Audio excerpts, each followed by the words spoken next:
أعوذ بالله من الشيطان اللعين الرجيم بسم الله الرحمن الرحيم الحمد لله رب العالمين والصلاة والسلام على خيرة الأنبياء والمرسلين حبيب إله العالمين أبي القاسم المصطفى محمد وعلى آل بيته الطيبين الطاهرين المعصومين لا سيما بقية الله في الأراضين روحي وأرواح العالمين بتراب محكمه الفداء. In the name of Allah, the Compassionate, the Merciful, all praises belong to Allah subhanahu wa ta'ala. I'm very grateful to Allah subhanahu wa ta'ala for having this tawfiq to continue our discussions on MunajatSha'baniyah, especially in this month of Muharram, the month of Imam Husayn alayhi salam and his family. As you know, the main topic of our discussion is the 4 main spiritual journeys, and to see if we can understand the event of Ashura in light of this discussion. To do so, we need to have a preliminary discussion on love. So today we will try to understand as far as we can, as much as we can, the love that is between Allah subhanahu wa ta'ala and his creatures, especially Imam Husayn alayhi salam, because we needed this discussion in order to engage the main discussion, which is about the 4 main spiritual journeys. So it is very essential to that main topic of us. My dear brothers and sisters, love works in this world. Love works in the world of creation. And its work is very, very significant. What does it do? Let me illustrate my point by giving you an example. When you push 2 things against each other firmly, their surface touch each other, but no more. This connection ends here. This is the maximum connection. This is not how love works. But if there are 2 water containers, imagine 2 water containers which are full of water. If you connect them through a pipe, then the water which is in the pipe is not 2 waters. It's just water, 1 water.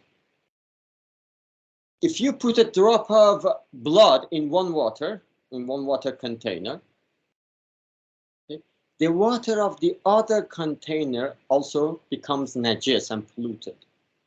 And if you put a drop of perfume in one of them, the other one also smells well.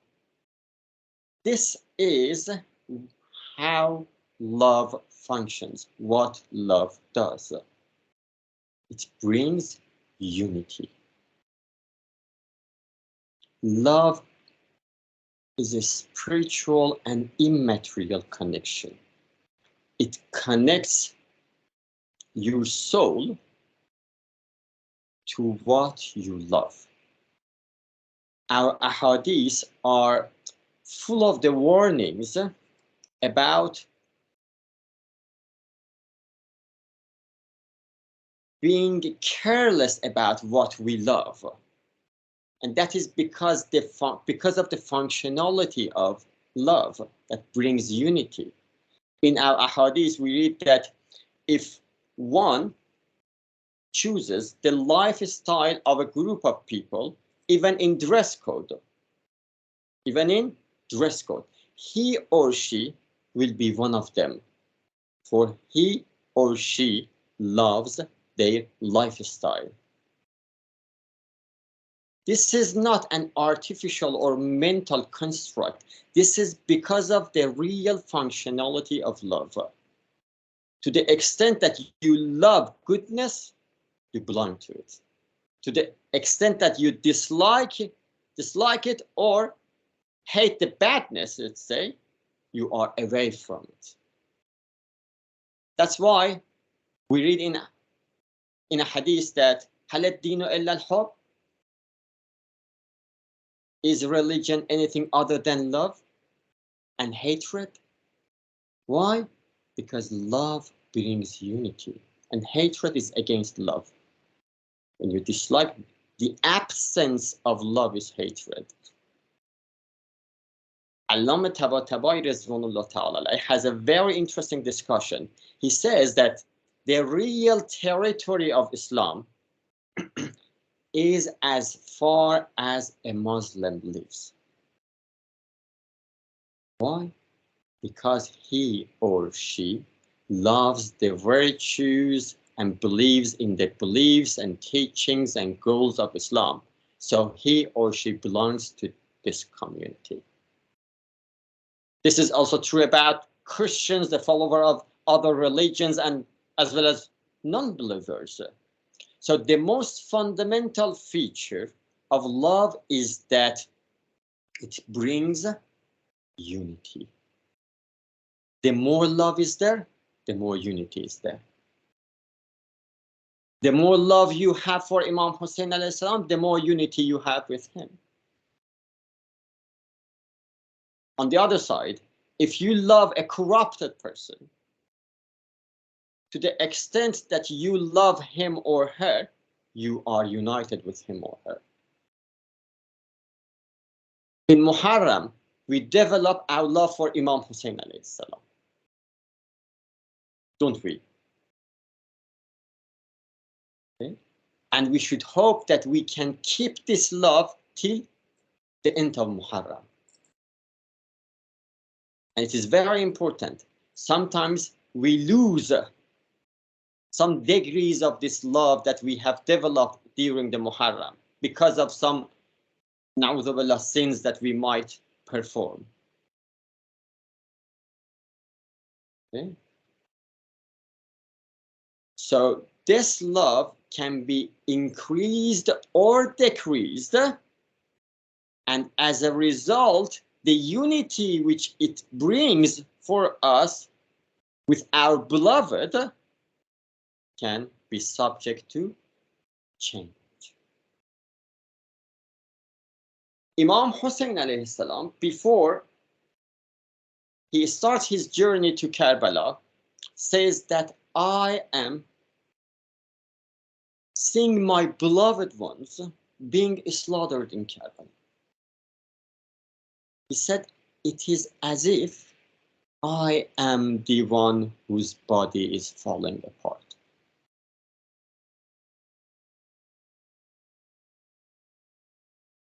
The companions of Imam were part of his existence. There was a very strong unity between the Imam and his companions. This is what love does. They were truly connected to Imam. Our ahadith are full of such explanations about love. In the words of our scholars, in the words of Urafa, mystics, in the words of poets, almost the same explanation is given about what love does. It brings unity. Majnun and Layli, we talked about these two poetry figures in Persian literature in previous sessions, like Romeo and Juliet in English literature. Okay?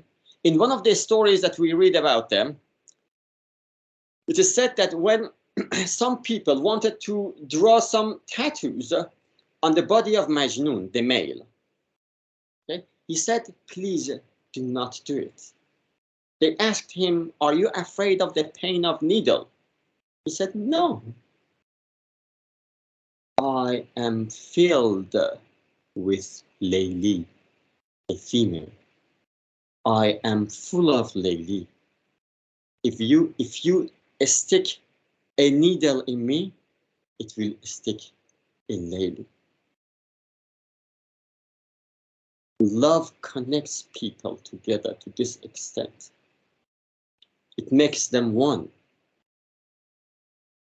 By this story, I just wanted to say that this feature of love is something that is very popular and well known. Now let's have a look at what Imam Ali alayhi salam says in MunajatSha'baniyah. He says to God, in adkhaltana an-nar أعلمت أهلها أني أحبك. If you send me to hell, I will let its inhabitants know that I love you. Or in Dua Kumail, Imam Ali alayhi salam says to God that if you take your friends to one side, I mean paradise, and send me to another side, to hell, if you send me to where your enemies are, if you punish me, the punishment that heavens and earth cannot tolerate it, for it is stamped of your wrath, even if I tolerate it, how is it possible for me to tolerate being away from you?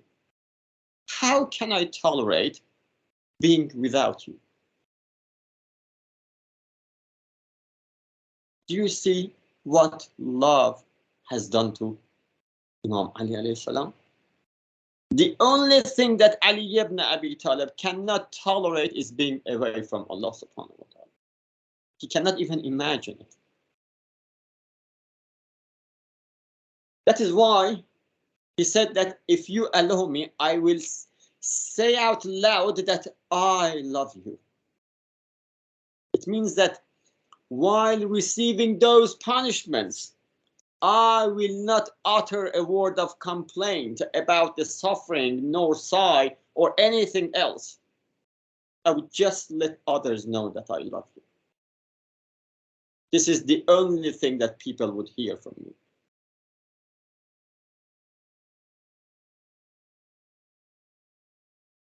Imam Ali says that after that, I would call you, where are you? أين كنت يا ولي المؤمنين ويا غاية آمال العارفين. I will keep calling you by your beautiful names. This is the love of God. This is how Imam Ali alayhi salam is connected to God. This is what love does. Love brings unity. And when it comes to being united with God, it happens through annihilation of the servant. An Arab poet made a very interesting poem for his beloved, but this is truly applicable to Imam Husayn. He says, تركت الخلق طرا في هواك وأيتمت العيال لكي أراك. I left people, the creation, anything other than you, because of your love. And I made my family, my children, orphans, so that I can see you. So he dies before that. I will explain about it. فلو قطعتني في الحب إربا لما مال الفؤاد إلى سواك. If they cut me into pieces on the path of love, your love, my heart will not incline towards other than you even for a second. This is the story of Imam Husayn. Imam Husayn alayhi salam defined love for us. He completed the love. We don't and cannot understand the connection of Imam Husayn alayhi salam to Allah subhanahu wa ta'ala. And if we want to be fair enough, we should say that when Allah subhanahu wa ta'ala has someone like Imam Husayn alayhi salam, what is the use of us? What is our position? What is our role in his plan? Look at the manner of love between them. Imam Husayn alayhi salam says to Allah subhanahu wa ta'ala that I am purely and completely in need of you. Being in need of you is my essence, is my identity. And Allah says to him that I am absolutely needless of you, but I love you. Where is our position in this story? Can we call ourselves lovers of God?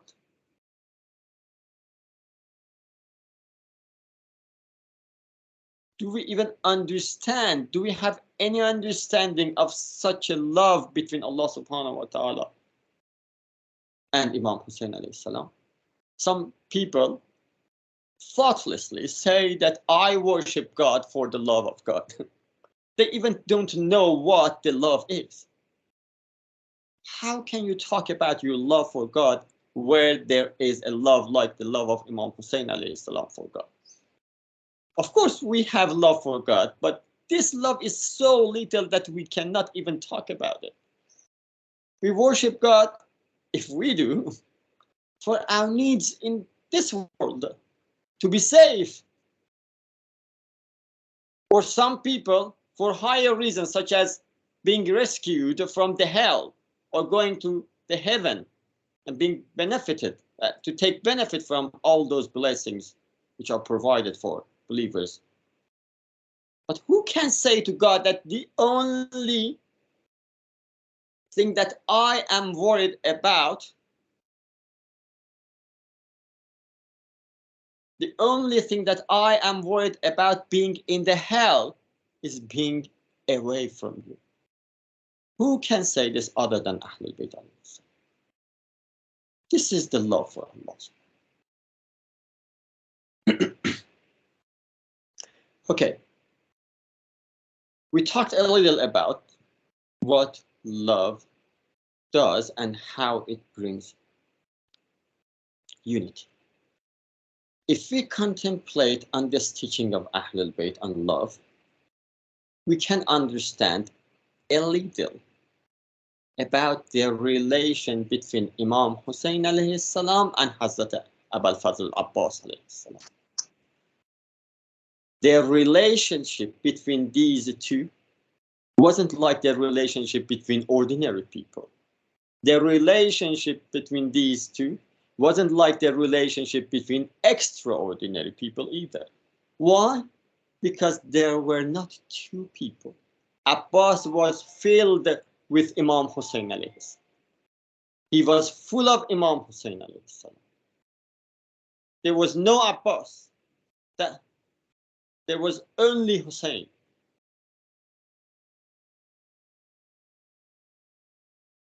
If you had looked into the existence of Abbas, into the being of Abbas alayhi salam, you wouldn't find Abbas.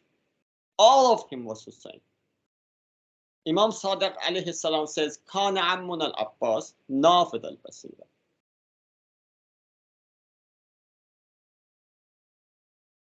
He says, our uncle Abbas had a very great capacity of understanding. His faith was so firm. Jahada ma Abi Abdullah. He stayed and fought with Imam Husayn alayhi salam. I will explain this. Some people were with Imam Husayn alayhi salam, but they fought in front of Husayn alayhi salam. But Imam says in this hadith that Abbas stayed and fought with Abu Abdullah. Abdullah Bala and Hassan, and he suffered beautifully. This needs explanation. وَمَضَى شَهِيدًا, and he martyred. Imam Zayn al-Abidin alayhi salam says, رحم الله عمي العباس فلقد آثر وأبلى وفدى أخاه بنفسه حتى قطعت يده. Hazrat Abbas offered himself and suffered and sacrificed himself till his hands were cut off. Did you pay attention to the order of the words in the hadith of Imam Zayn al-Abidin alayhi salam? He first said that Abbas alayhi salam sacrificed himself and then his hands were cut off. But as you know, when the hands of Hazrat Abul Fazl Abbas alayhi salam were cut off, he was alive and he took the water container with his mouth, and you know the rest of the story. So why Imam Zainul Abidin alayhi salam says that he first sacrificed himself and then his hands were cut off? Because this is not a usual sacrifice or death. This is about emptying one's self from that self and becoming full of the love of Imam Husayn. This is the meaning of the hadith of Rasulullah sallallahu alaihi wasallam when he says, "Mutu qabla an tamutu," die before you die. Abbas alayhi salam got rid of selfishness. He emptied his heart, and consequently it was filled by the love of Allah subhanahu wa ta'ala and his Imam.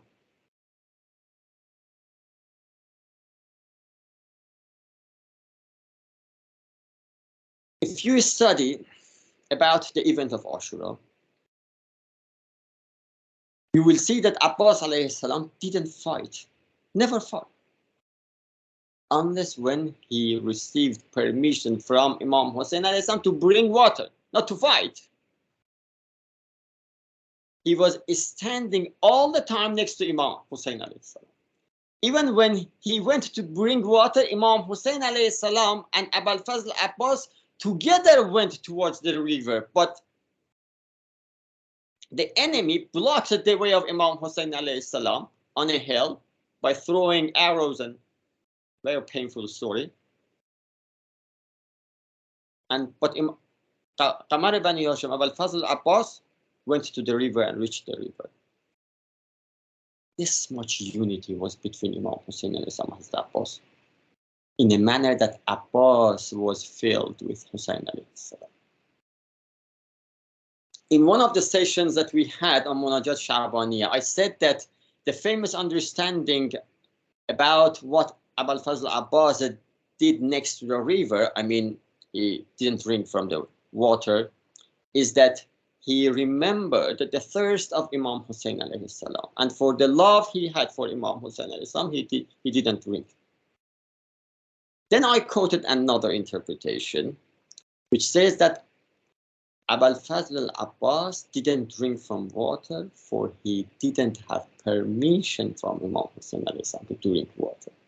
His order, Imam's order, was just one simple order: go and bring water.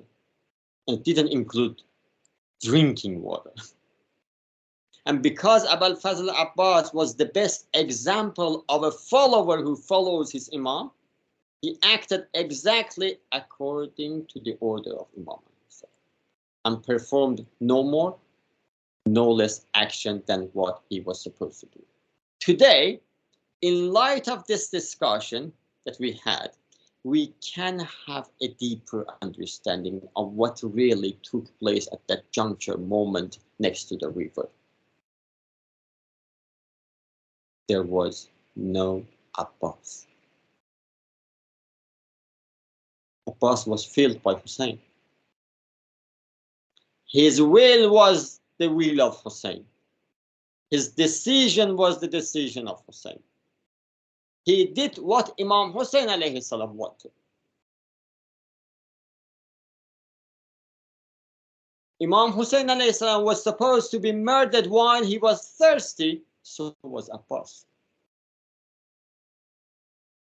This is the power of love, which brings perfect and ultimate unity. No matter how many sessions we dedicate to discussing about the relation between Imam Husayn alayhi salam and Abul Fazl Abbas, we cannot do justice to it. But inshallah, next session we will have more discussions on it. But the brief discussion that we had today was a preliminary discussion to pay the ground for our main discussion, inshallah, which will be next month, inshallah, about the four main spiritual journeys. May Allah subhanahu wa ta'ala fill our hearts with the love of Imam Husayn alayhi salam, and may he increase the capacity of our hearts to gain more of the love of Imam Husayn alayhi salam and his family. Wassalamu alaikum wa rahmatullahi wa barakatuh.